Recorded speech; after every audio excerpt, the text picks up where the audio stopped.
Shalom, salam berkat dari kami untuk pendengar sekalian.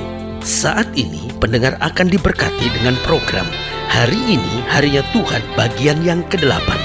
Sebuah program rohani tentang doktrin Alkitab yang menolong kita untuk semakin tertanam dalam kebenaran firman dan bertumbuh dalam kemuliaan. Bersama hambanya, Pendeta Gilbert Lumwendo, STH. Banyak orang merasa doktrin Alkitab sebagai sesuatu yang membingungkan. Tetapi tahukah saudara bahwa doktrin Alkitab intinya adalah memahami Alkitab dengan benar, dengan pemahaman yang sistematis, sehingga kita terus dapat tertanam di dalam kebenaran firman, sehingga kita terus bertumbuh di dalam kemuliaan Allah. Buka hati saudara sekalian untuk menerima berkat-berkat firman-Nya hari ini. Tidak ada satu orang pun yang ingin hidup dalam kesusahan. Karena kalau kita bicara tentang kehidupan, setiap orang pasti ingin menikmati hidup yang bahagia, ingin menikmati hidup yang sukses, ingin menikmati hidup yang penuh dengan berkat. Tetapi kesusahan sesuatu yang tidak pernah perlu dihindari, karena kesusahan bisa saja terjadi tiba-tiba dalam kehidupan ini. Nah, persoalannya bukan bagaimana kita memiliki hidup tanpa kesusahan, tapi sebenarnya bagaimana kita tidak perlu menghindari kesusahan. Bagaimana sikap kita terhadap kesusahan itu akan menentukan banyak dalam hidup kita.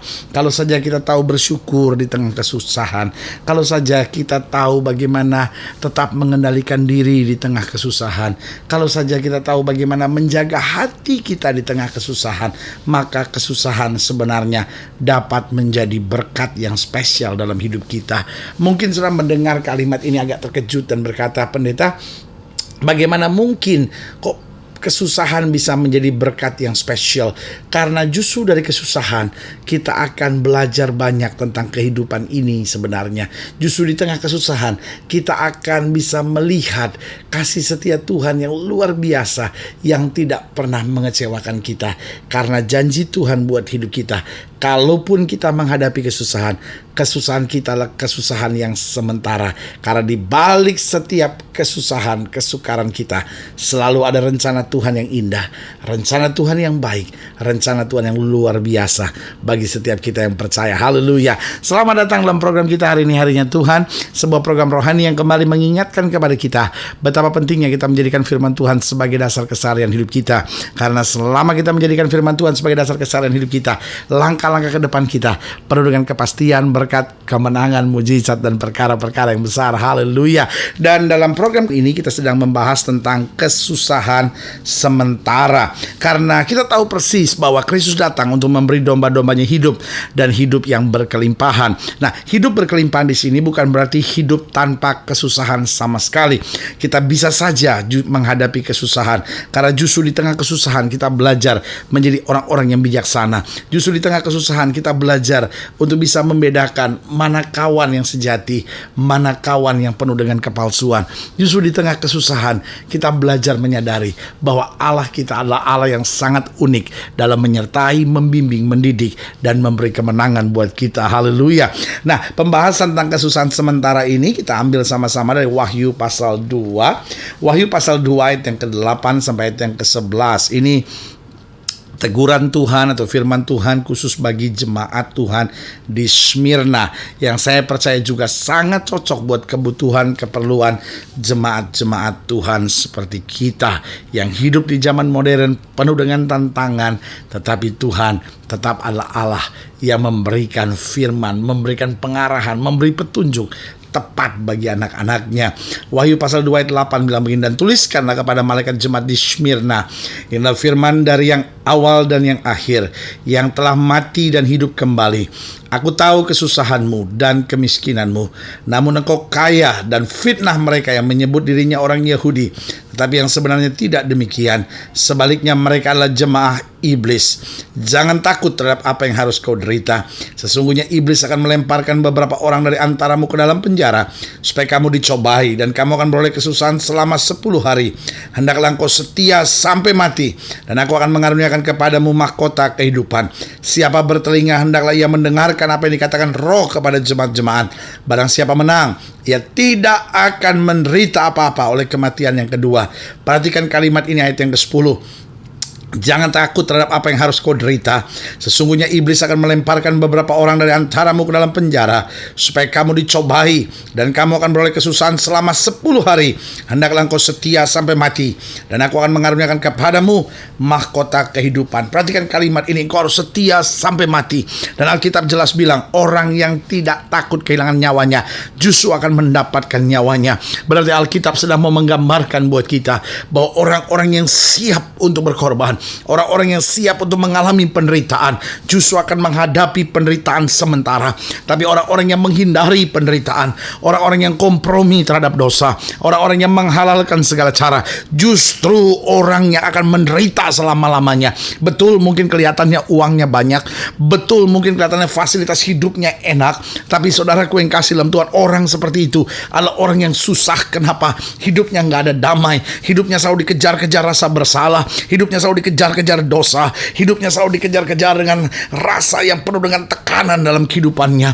Sebagai hamba Allah, kembali saya mau ingatkan buat saudara, bukan hanya di muka bumi dia susah dan menderita, tapi orang seperti itu, kata Alkitab, kemudian akan dilemparkan dalam maut, dan dalam kerajaan maut akan menderita sampai selama-lamanya. Tetapi orang-orang yang hatinya bersih, orang-orang yang mengandalkan Tuhan saja, orang-orang yang hidupnya dibasuh oleh darah Yesus, orang-orang yang meninggalkan dosanya, meskipun dia hadapi tantangan, meskipun dia menghadapi masa-masa penderitaan, dia tidak harus hidup dalam kesusahan, karena justru dia merasakan betapa Tuhan dekat dengan orang-orang yang hancur hati dan remuk jiwanya. Haleluya. Nah, saudaraku yang kekasih dalam Tuhan, pertanyaannya, apa sebetulnya tujuan dari kesusahan sementara yang Tuhan izinkan terjadi dalam hidup kita? Yang pertama saya pelajari, kenapa Tuhan mengizinkan kesusahan sementara dalam hidup kita? Yang pertama, agar kita dilatih untuk memiliki cinta yang tulus. Agar kita dilatih untuk memiliki cinta yang tulus. Saudara, terlalu mudah kita berkata, Yesus, aku mencintai Engkau, ketika hidup kita penuh dengan berkat, ketika kita melihat doa kita dijawab, ketika kita berhadapan dengan banyak mujizat dalam hidup kita. Tapi pertanyaan saya, apakah itu ungkapan syukur yang tulus? Apakah itu cinta yang tulus? Jawaban saya sederhana, setiap orang kalau dia menghadapi situasi seperti itu, mudah untuk bersyukur. Tapi sebagai hamba Allah, saya mau ingatkan buat saudara, justru cinta yang tulus itu lahir di balik air mata. Ketika kita dalam tekanan, ketika kita dalam tantangan, bisakah kita tetap berkata, Yesus, Engkau tetap segalanya bagiku, aku tetap mencintai Engkau, bagiku Engkau tetap yang paling nomor satu dalam hidupku. Saudaraku yang kasih dalam Tuhan, justru dalam kesusahan kita belajar menyadari cinta kita kepada Tuhan itu tulus, karena cinta Tuhan kepada kita juga tulus. Justru ketika kita mengecewakan Dia, ketika kita lari daripadanya, ketika kita dalam tekanan, dan kadang-kala kata-kata kita mulai berbicara hal-hal yang tidak benar di hadapan Tuhan, tapi tetap Tuhan mencintai kita, sehingga justru di tengah kesusahan ini kita dilatih untuk memiliki cinta yang tulus, sampai akhirnya kita berkata, Tuhan, kalaupun saya menghadapi tantangan, kalaupun saya menghadapi masalah, satu hal yang saya tetap tahu, Yesus saya tetap luar biasa, Yesus saya tidak pernah gagal, Yesus saya tetap memberikan yang terbaik. Saudara, jangan bersungut-sungut kalau engkau menghadapi kesusahan. Mungkin kau berkata, tetapi karena ekonomiku sedang sangat goncang, pekerjaanku sedang sangat goyah, orang sedang merancangkan yang jahat bagiku, suamiku melukai hatiku, istriku mulai menyakiti hatiku. Sebagai hamba Allah, saya hanya ingatkan buat saudara, miliki cinta yang tulus yang berkata, Tuhan, aku tahu aku menghadapi kesusahan, tapi aku mau tetap belajar bersyukur, aku mau tetap belajar bersukacita, karena aku tahu Allah yang aku sembah adalah Allah yang tidak pernah mengecewakan aku. Haleluya. Yang kedua, apa tujuan Tuhan mengizinkan kesusahan yang sementara dalam hidup kita? Yang kedua, agar kita kuat dalam segala keadaan. Dengar baik, iman timbul dari pendengaran, dan pendengaran akan firman Kristus. Tapi iman kita kuat justru ketika kita melewati tantangan, justru ketika kita melewati cobaan. Makanya selalu saya bilang, cobaan, tantangan, kesusahan adalah latihan iman untuk kita memiliki otot-otot iman yang kuat, sehingga kita semakin hari semakin kuat. Makanya sudah pelajari, orang-orang yang lewati banyak pencobaan, orang-orang yang melewati banyak tantangan, orang-orang yang lewati banyak pergumulan, orang-orang yang melewati banyak masa-masa yang sukar dalam hidupnya adalah orang-orang yang kuat imannya. Dan dia berkata, kalau dulu Tuhan tolong saya, maka Tuhan yang sama yang tetap akan menolong saya. Karena dia Tuhan yang tidak berubah dulu, kemarin, hari ini, sampai selama-lamanya. Bagaimana Tuhan melatih Daud untuk memiliki iman yang kuat? Dia latih lewat tantangan. Bagaimana Tuhan mendidik Yusuf untuk memiliki iman yang kuat? Dia latih lewat tantangan. Karena justru di balik tantangan, masa-masa yang sukar, iman kita akan menjadi iman yang tangguh dan luar biasa. Haleluya. Dan yang ketiga, yang terakhir, apa tujuan Tuhan mengizinkan kesusahan sementara dalam kehidupan iman kita? Yang ketiga, agar kita mengalami banyak mujizat dari Tuhan. Ada banyak orang ingin bersaksi, tapi pertanyaan saya sederhana, apa bahan kesaksian kita? Bahan kesaksian kita adalah kemenangan dari masa-masa yang sukar. Bahan kesaksian kita adalah kekuatan di tengah pencobaan, tantangan, dan pergumulan. Sehingga waktu kita menghadapi masalah yang ada dalam hati kita, terima kasih Tuhan, ada bahan kesaksian baru yang Tuhan izinkan. Karena sebentar lagi akan ada mujizat. Hari ini engkau bisa saja menghadapi tantangan, tapi esok siapkan dirimu untuk menerima mujizat dari Tuhan. Dia Allah yang tidak berubah dulu, kemarin, hari ini, sampai selama-lamanya. Dia Tuhan yang tetap mengasihi kita, mengerjakan mujizat, membela kita, dan melakukan perkara-perkara besar di tengah kita. Haleluya. Kalau saya ingin dilayani lebih jauh, hubungi kami melalui telepon, hubungi kami melalui surat, kunjungi website kami. Karena kami ada untuk membawa Bapak Ibu sudah senantiasa lebih dekat pada Tuhan dan mengalami kasih kuasa mujizat yang luar biasa. Haleluya. Secara khusus melalui program ini saya juga mau berdoa buat setiap saudara yang sakit, setiap saudara yang berbeban berat. Karena kita percaya bahwa bagi Allah tidak ada perkara yang mustahil. Dan setiap saudara ingin didoakan secara khusus, boleh taruh tangan kanan saudara di dada dan kita akan berdoa. Mari kita berdoa. Bapa, dalam nama Yesus, hamba doa buat yang sakit, hamba doa buat yang berbeban berat, hamba doa buat setiap mereka yang sedang menghadapi kesusahan. Karena hamba percaya bagi Tuhan tidak ada perkara yang mustahil. Kami kadang-kala diizinkan Tuhan melewati kesusahan sementara, tapi di balik semuanya ada kemenangan, berkat, mujizat yang kekal yang Bapa sediakan. Hamba berdoa di dalam nama Yesus, yang sakit Tuhan sembuhkan, yang lemah Tuhan kuatkan, yang susah Tuhan hiburkan, sehingga perkara-perkara dahsyat dan luar biasa terjadi dalam kehidupan kami. Di dalam nama Yesus kami berdoa. Haleluya.